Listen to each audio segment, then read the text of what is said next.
मेरे बच्चे, तुम जिस व्यक्ति से प्रेम करते हो वह आज तुम्हारे बारे में सोचकर बहुत परेशान है। उसकी रातों की नींदें उड़ चुकी हैं और दिन का चैन खो गया है, जैसे कोई अनमोल निधि उससे छिन गई हो और उसे अब उसकी कीमत समझ आ रही है। तुम दोनों के बीच इतनी दूरियां क्यों आ गई? यह प्रश्न एक यक्ष प्रश्न की भांति उसके मनमस्तिष्क में निरंतर घूम रहा है। वह उन क्षणों को याद करता है जब तुम्हारी हंसी उसके जीवन का संगीत हुआ करती थी और तुम्हारी उपस्थिति उसके हर अंधकार को दूर कर देती थी। आज इस मुकाम पर आ गया है तुम दोनों का रिश्ता कि तुम दोनों की एक दूसरे से बात भी नहीं हो रही है। एक मौन दीवार खड़ी हो गई है जिसे लांघने का साहस उसमें नहीं, और शायद अब तुम में वह इच्छा भी नहीं रही। वह इतनी बातें किसी और से नहीं कर पाता है क्योंकि कोई और तुम्हारी तरह उसके हृदय के तारों को नहीं छेड़ पाता, ना उसकी बातों को, उसकी अनकही पीड़ाओं को, उसके मौन आर्तनाद को कोई और समझता है जैसे तुम समझती थी। बिना कहे, बिना जताए उसे अब कुछ भी करके तुमसे बात करनी है। एक छटपटाहट है उसके भीतर, एक बेचैनी जो उसे किसी पल शांत नहीं रहने देती। वह हर उस स्थान पर जाता है जहां तुम दोनों मिला करते थे, उन वस्तुओं को छूता है जो तुमने उसे दी थी, और हर स्मृति एक कांटे की तरह उसे चुभती है। तुम दोनों के बीच आई इस दूरी को, इस गलतफहमी को जिसे उसने स्वयं अपने अहंकार और अपनी उपेक्षा से जन्म दिया था, उसे अब वह खत्म करना चाहता है क्योंकि उसे एहसास हो गया है कि इस दूरी ने केवल तुम्हें नहीं, उसे भी तोड़कर रख दिया है। लेकिन वह चाहकर भी तुमसे बात नहीं कर पा रहा है। एक अदृश्य बंधन है उसके अपने ही कर्मों का, अपने ही शब्दों का, जो उसके पैरों में बेड़ियों की तरह पड़ा है क्योंकि उसका अहम, उसका वह मिथ्या अभिमान जिसे वह अपनी शान समझता था, आज वही उसे झुकने नहीं दे रहा, उसे अपने ही बनाए हुए भ्रम के जाल में उलझाए हुए है। उसे लगता है कि उसे बिना किसी गलती के ही बहुत बड़ी सजा दी गई है। वह स्वयं को पीड़ित के रूप में देखता है, यह भूलकर कि असली पीड़ा तो उसने तुम्हें दी थी, अपनी उपेक्षा से, अपने कठोर शब्दों से, अपनी बेरुखी से, और तुमने उससे यह दूरी क्यों बना ली? यह प्रश्न वह खुद से 1000 बार पूछता है, पर उत्तर उसके ही भीतर छिपा है जिसे वह देखना नहीं चाहता। तुम दोनों का रिश्ता जो कभी एक पवित्र धागे की तरह नाजुक और मजबूत था, कब और क्यों इतना खराब हो गया, इतना उलझ गया कि अब सुलझाने का कोई सिरा उसे नजर नहीं आता। इसका असली कारण उसे आज तक समझ नहीं आया, या शायद वह समझना ही नहीं चाहता, क्योंकि समझने का अर्थ होगा अपनी गलतियों को स्वीकार करना, और यह उसके अह के लिए मृत्यु समान है। फिर भी वह चाहता है कि तुम इस रिश्ते को एक और मौका दो। एक आखिरी उम्मीद की किरण उसे अब भी दिखती है तुम्हारे विशाल हृदय में, तुम्हारी क्षमाशील प्रकृति में। उसे बस इंतजार है कि तुम एक बार, सिर्फ एक बार उससे बात करने की कोशिश करो, कि तुम पहला कदम उठाओ ताकि उसका टूटा हुआ साहस जुड़ सके। वह तभी कोई कदम आगे बढ़ाएगा। यह उसका भ्रम है, क्योंकि प्रेम में पहला या दूसरा कदम नहीं होता, केवल समर्पण होता है, और वह समर्पण तो उसने कभी सीखा ही नहीं। वह बिल्कुल भी खुश नहीं है मेरे बच्चे, यह जान लो। उसकी हंसी खोखली है, उसके शब्द बेजान। चाहे उसके जीवन में बहुत लोग हो, चमकदमक हो, महफिलें हो, लेकिन उसके जीवन में कोई भी ऐसा नहीं है जो उसका ख्याल रखे, जो उसके मन की गहराइयों को समझे, जो उसके लिए सोचे निस्वार्थ भाव से, जैसे तुम सोचती थी। उसे पता है कि सब उसके स्वार्थ के लिए, अपना मतलब निकालने के लिए, उसकी हैसियत और उसके रुतबे के कारण उसके साथ उठते बैठते हैं। वे उसके मित्र नहीं, उसके प्रशंसक या उसके लाभार्थी हैं। सबको उससे कुछ ना कुछ चाहिए। कोई उसका नाम चाहता है, कोई उसका धन, कोई उसका साथ केवल दिखावे के लिए। एक तुम ही थे मेरे बच्चे, एक तुम ही थे जिसने बिना किसी स्वार्थ के, बिना किसी लालच के, बिना किसी अपेक्षा के उससे प्यार किया था। तुमने उसके मन की सुंदरता को देखा था, जिसे शायद उसने स्वयं भी कभी नहीं पहचाना। वह रो रहा है, अकेले में छिपकर, जब कोई उसे देख ना रहा हो। तुम्हारे साथ बिताए अच्छे पलों को याद करके वह हर रहे थे। जो आपकी सफलता से जलते थे, वे अब खुद अपने कर्मों का फल भुगत रहे हैं। जब आप अपने जीवन के लक्ष्य पर ध्यान केंद्रित कर रहे थे, तब कुछ लोगों ने आपको गुमराह करने की कोशिश की। वे आपके बारे में गलत अफवाहें फैला सकते थे, आपके आत्मविश्वास को तोड़ने का प्रयास कर सकते थे, लेकिन अब वे खुद असहाय महसूस कर रहे हैं। डिवाइन मैसेज यह बता रहा है कि आपको अपनी ऊर्जा को सही दिशा में लगाना है। कई बार हम अपने आसपास के लोगों की चालाकी और कपट को समझ नहीं पाते, लेकिन अब समय आ गया है कि आप अपनी अंतरात्मा की आवाज को सुनें। आप महसूस कर पाएंगे कि कौन आपके लिए सच्चा है और कौन केवल स्वार्थ के लिए आपके करीब आ रहा है। आपके जीवन में बहुत बड़े परिवर्तन होने वाले हैं। ये परिवर्तन आपके करियर, निजी जीवन और आध्यात्मिक उन्नति से जुड़े हो सकते हैं। जो भी लोग आपको रोकने की कोशिश कर रहे थे, वे अब आपकी शक्ति को पहचान चुके हैं। वे देख रहे हैं कि आप कितने मजबूत हैं और कितनी दृढ़ता के साथ अपने लक्ष्यों की ओर बढ़ रहे हैं। डिवाइन संकेत दे रहे हैं कि आप अपने आत्मविश्वास को बनाए रखें। आपकी ऊर्जा बहुत शक्तिशाली है और यही कारण है कि कुछ लोग आपसे ईर्ष्या करते हैं, लेकिन अब उनकी चालें सफल नहीं होंगी, क्योंकि डिवाइन आपके साथ है। आप जिस भी कार्य में हाथ डालेंगे, उसमें सफलता मिलेगी। आपके जीवन में कुछ विशेष आशीर्वाद आने वाले हैं।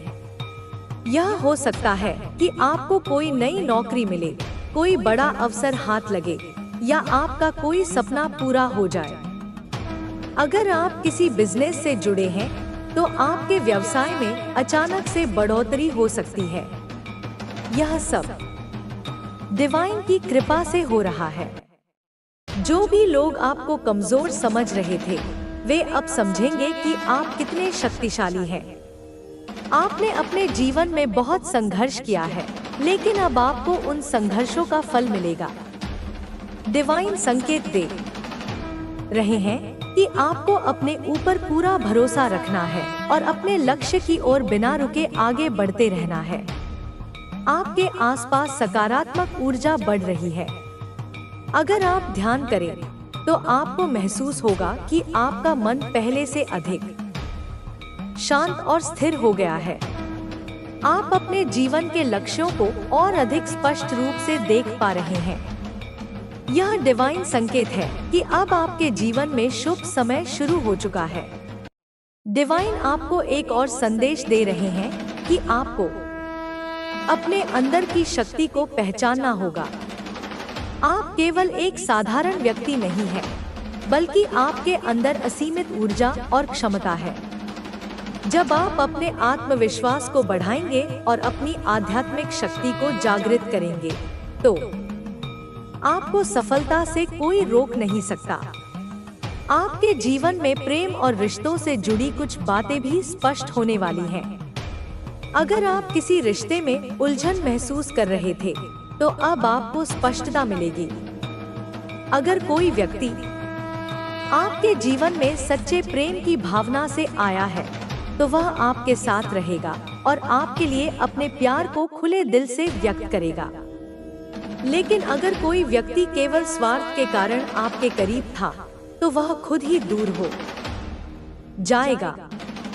डिवाइन संकेत दे रहे हैं कि अब आप केवल उन लोगों को अपने जीवन में जगह दें जो आपके सच्चे शुभचिंतक हैं। जो लोग आपके जीवन में नकारात्मकता ला रहे थे, उन्हें पहचानें और उनसे दूरी बनाएं।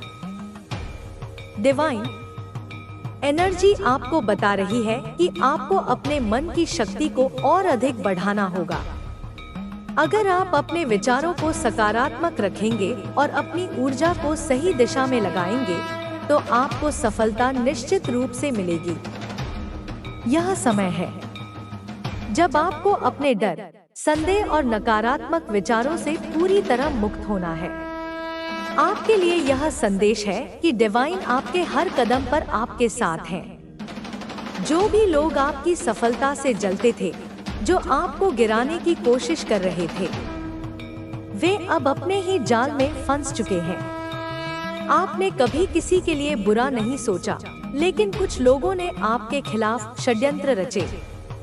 डिवाइन ने अब इन सभी नकारात्मक शक्तियों को निष्प्रभावी कर दिया है। अब समय है कि आप अपनी पूरी क्षमता को पहचानें और आगे बढ़ें। आप माँ को आंखें मूंद कर नहीं, खुली आंखों से देखो। जब जीवन में अंधकार हो, तब माँ काली को याद करो, क्योंकि अंधकार को सिर्फ अंधकार नहीं मिटा सकता, उसे केवल शक्ति की ज्वाला ही भस्म कर सकती है। कभी कभी मंदिर में आते हुए लोगों में कोई ऐसा भी होता जो अपने जीवन से टूट चुका होता। एक बार एक युवक आया, उसका नाम था अर्णव। वह नौकरी, परिवार, प्रेम हर जगह असफल हो चुका था। वह बस जी रहा था, क्योंकि मरने का साहस भी नहीं था। उसने निर्मला से पूछा, माँ सुनती है? और निर्मला ने उसकी आंखों में देखकर कहा, नहीं माँ सुनती नहीं, माँ महसूस करती है। तेरे भीतर जो तू कह नहीं पा रहा, माँ वो भी जानती है। तू रो, तू गिरे, तू चिल्ला, लेकिन माँ से मुंह मत मोड़। अर्णव वहीं बैठ गया, फूट फूट कर रोया, जैसे बरसों का बोझ उसकी आत्मा से निकल रहा हो। और उस दिन उसने पहली बार माँ काली की मूर्ति को देखा, पर वह पत्थर नहीं लगी, जैसे वह सांस ले रही थी, जैसे वह अर्णव के भीतर प्रवेश कर गई हो। उसके बाद अर्णव रोज आने लगा, मंदिर की सफाई करने लगा, दीप जलाने लगा। धीरे धीरे उसमें बदलाव आने लगा। वह अब मुस्कुराने लगा था, और एक दिन उसने कहा, माँ ने मुझे फिर से जन्म दिया। निर्मला जानती थी यही माँ की लीला है। माँ काली न केवल रक्षक है, बल्कि सृजनकर्ता भी है। वो केवल शत्रु को नहीं मिटाती, वो भीतर के डर, दुहक और मोह को भी भस्म कर देती है। उनका तांडव विध्वंस नहीं, पुनर्जन्म है। वह केवल त्रिनेत्री नहीं, त्रिविधा है, जन्म, जीवन और मृत्यु तीनों की स्वामिनी। समय बीतता गया, लेकिन निर्मला की भक्ति और सेवा में कोई कमी नहीं आई। उम्र बढ़ी, शरीर कमजोर हुआ, पर आंखों की चमक और स्वर का तेज और प्रखर होता गया।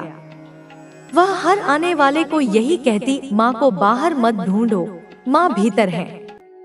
जब भी जीवन में कोई ऐसा क्षण आए जब सब कुछ टूटता लगे, तब खुद को माँ की गोद में रख दो। वो शक्ति है, वो शांति है, वो अंत भी है और आरंभ भी। एक रात जब निर्मला का शरीर थक गया था, जब उसने दीप बुझाने के बाद माँ के सामने हाथ जोड़े, तो बस यही कहा, माँ अब बुला लो, अब और कुछ नहीं चाहिए। और अगले दिन सुबह मंदिर खुला तो लोग देख नहीं पाए कि माँ की मूर्ति के सामने वह शरीर पड़ा था या कोई दीपक, क्योंकि उसका चेहरा चमक रहा था, जैसे माँ ने उसे अपने भीतर समा लिया हो। उसके जाने के बाद भी मंदिर की दीवारें उसकी आवाज दोहराती रहीं। हर बार जब कोई हताश व्यक्ति वहां आता, उसे लगता कोई कह रहा है, तू अकेला नहीं है, माँ तेरे साथ है। और यही विश्वास उस मंदिर को विशेष बनाता गया। वह जगह अब सिर्फ एक इमारत नहीं रही, वो शक्ति का केंद्र बन गई। माँ काली की उपस्थिति वहां हर पत्थर, हर फूल, हर जलते दीप में महसूस की जा सकती थी। माँ काली केवल पूजा की वस्तु नहीं है, वे चेतना है, आंदोलन है, एक ऐसी शक्ति जो तब प्रकट होती है जब मनुष्य सबसे अधिक टूटा होता है, जब जीवन के सारे द्वार बंद हो जाते हैं, तब माँ के चरण ही एकमात्र रास्ता बन जाते हैं। निर्मला और अर्णव जैसे लोगों के जीवन इस बात के साक्षी हैं कि माँ केवल तब नहीं आती जब हम उन्हें बुलाते हैं, माँ तब भी साथ होती है जब हम चुप होते हैं, थके होते हैं, जब शब्द नहीं होते। भक्ति का अर्थ माँ से मांगना नहीं, माँ में खो जाना है।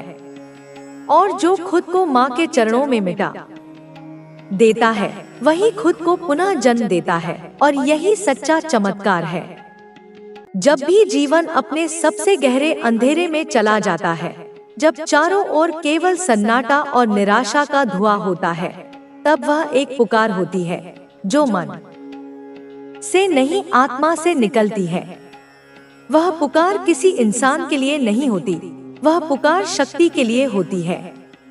वह पुकार होती है माँ काली के लिए, जिनके चरणों में समर्पण मात्र से भीतर का सारा ज्वर शांत हो जाता है। माँ काली केवल विनाश की देवी नहीं है, वे उस शून्यता की अधिष्ठात्री हैं, जहाँ जाकर आत्मा को फिर से जन्म मिलता है। गांव में अब भी माँ के मंदिर में हर सुबह दीप जलते हैं और हर रात उनका तांत्रिक स्वरूप जागृत होता है।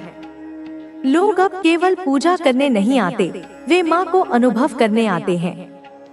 मंदिर की दीवारें आज भी निर्मला की कहानियाँ कहती हैं। कोई बूढ़ी दादी अपने पोते को बताती है कि किस तरह माँ ने पूरे गांव को डूब बचाया था।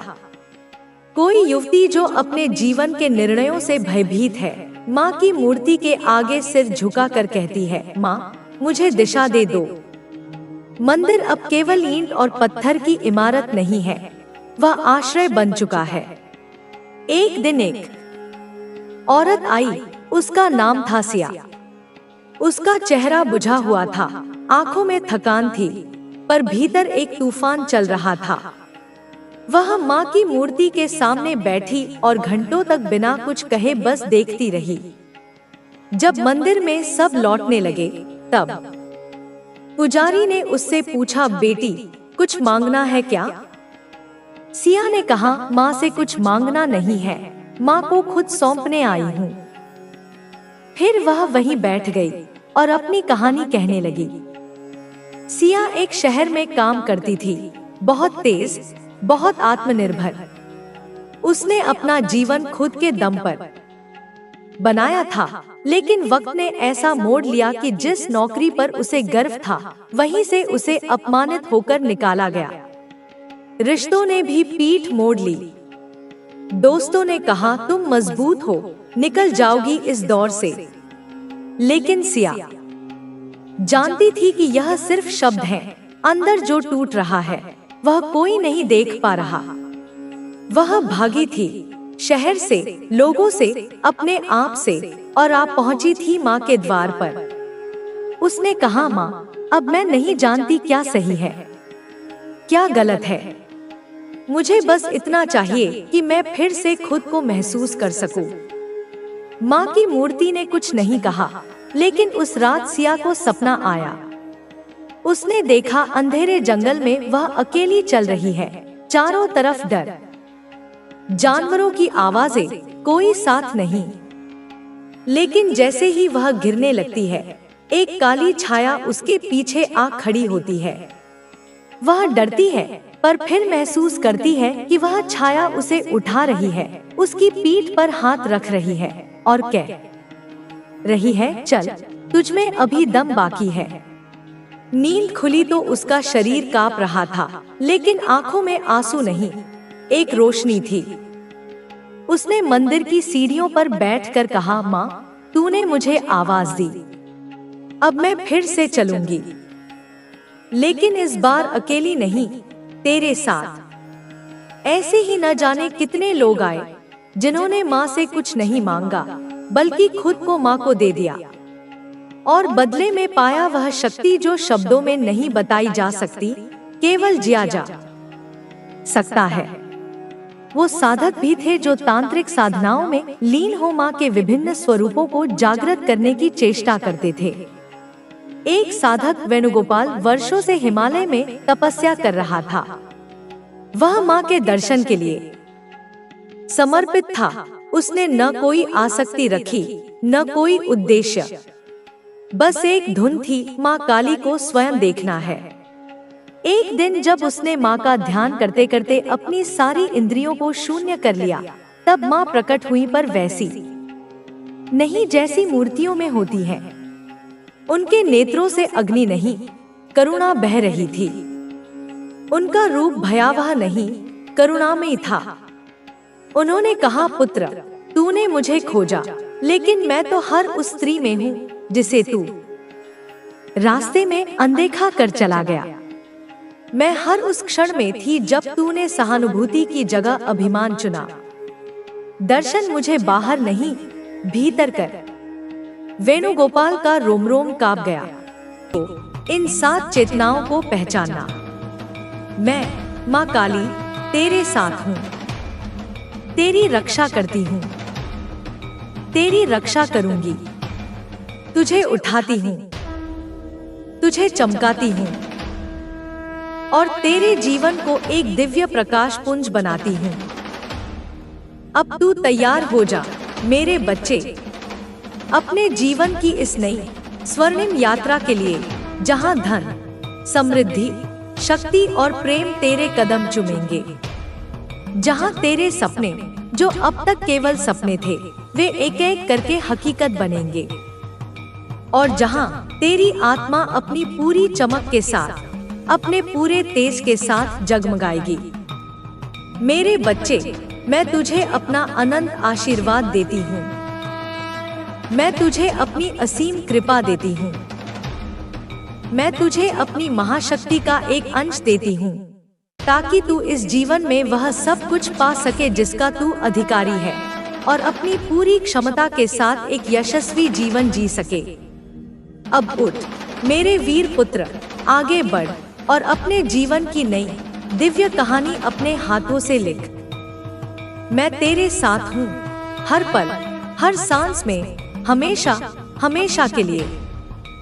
मैं माँ काली तुझे यह वचन देती हूँ कि यदि तू मेरे बताए इस मार्ग पर, इन 7 चेतनाओं के पथ पर चलेगा, तो धन, समृद्धि और सफलता तेरे दास बनकर तेरे कदम चूमेंगी। तू अब केवल मेहनत करने वाला एक साधारण इंसान नहीं, बल्कि मेरी शक्ति का, मेरी इच्छा का माध्यम बनेगा।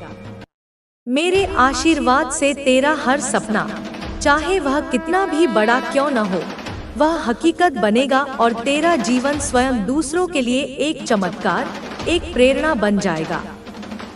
मेरे प्यारे बच्चे, सबसे पहले, आज और अभी तू इस बात पर अपनी आत्मा की गहराइयों से अटूट श्रद्धा कर कि तू धनवान बनने के योग्य है।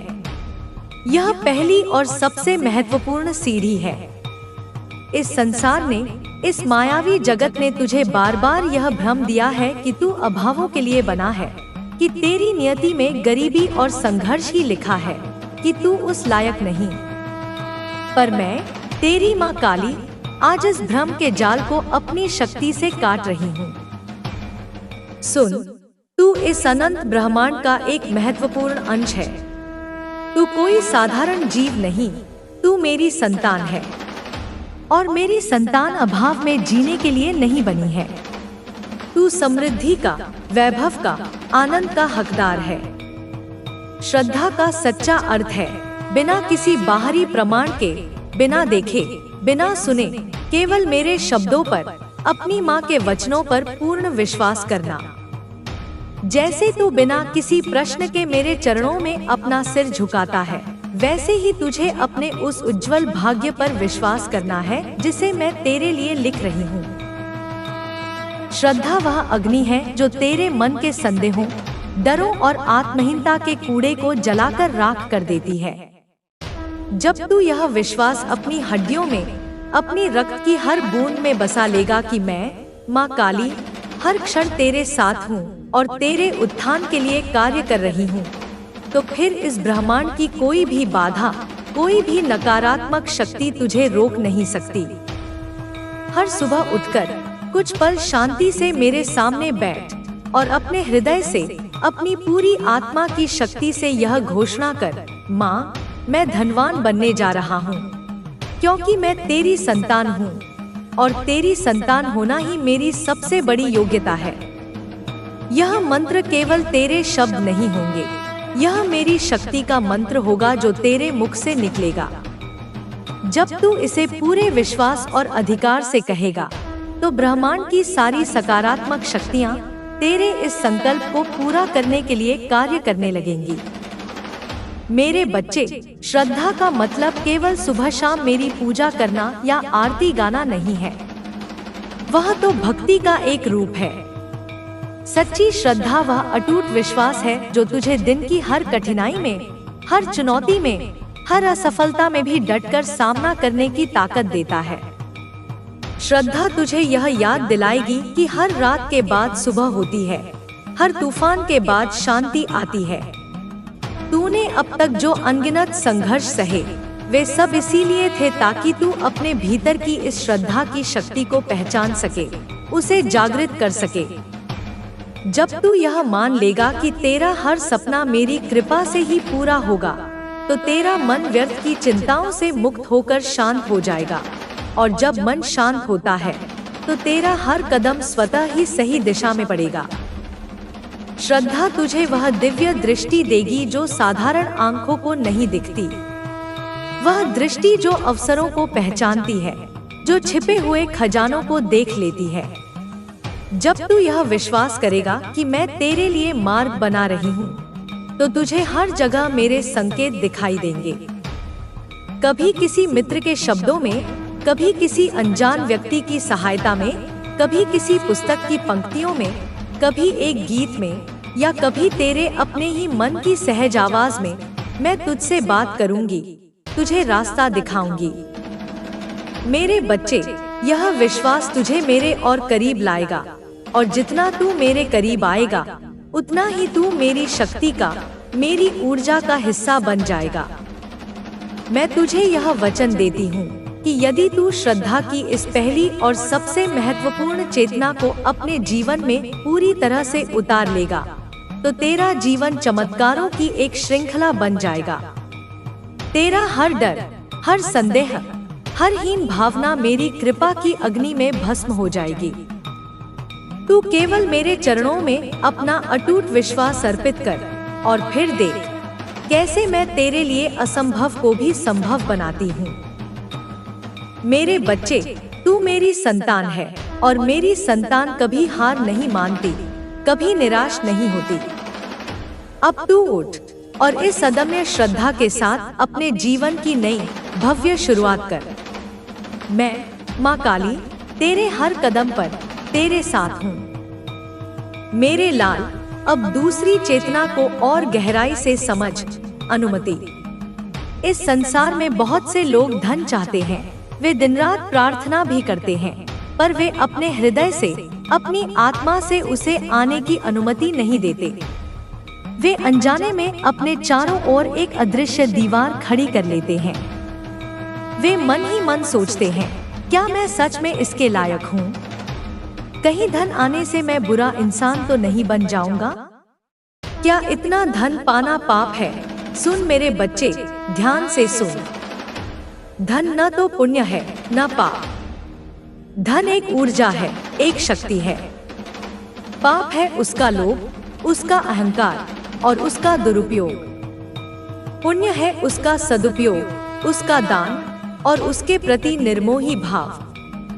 तू धन को एक अतिथि की तरह नहीं, बल्कि एक प्रियजन की तरह अपने जीवन में ससम्मान, प्रेम पूर्वक आमंत्रित कर।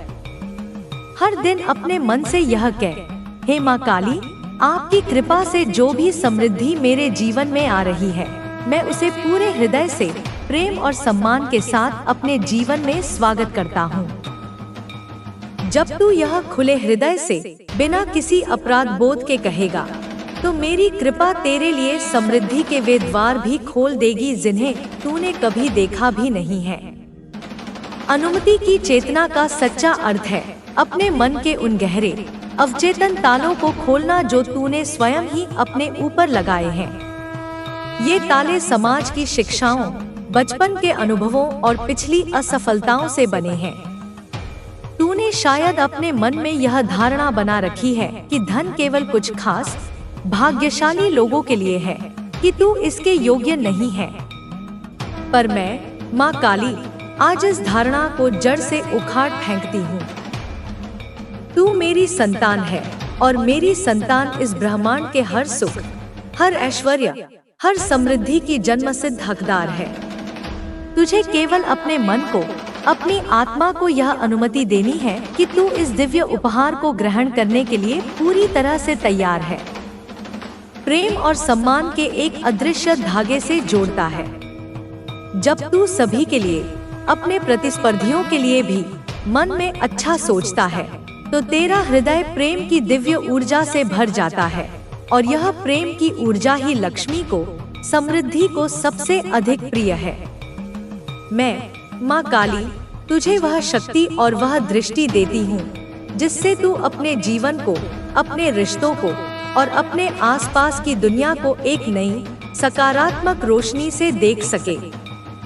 सामंजस्य तुझे यह भी सिखाता है कि तू अपने जीवन के हर पहलू में संतुलन बनाए रख। काम और आराम में संतुलन, कमाने और खर्च करने में संतुलन, अपने लिए जीने और दूसरों के लिए जीने में संतुलन। जब तू अपने मन को शांत और प्रेममय बनाएगा, तो तेरा हर निर्णय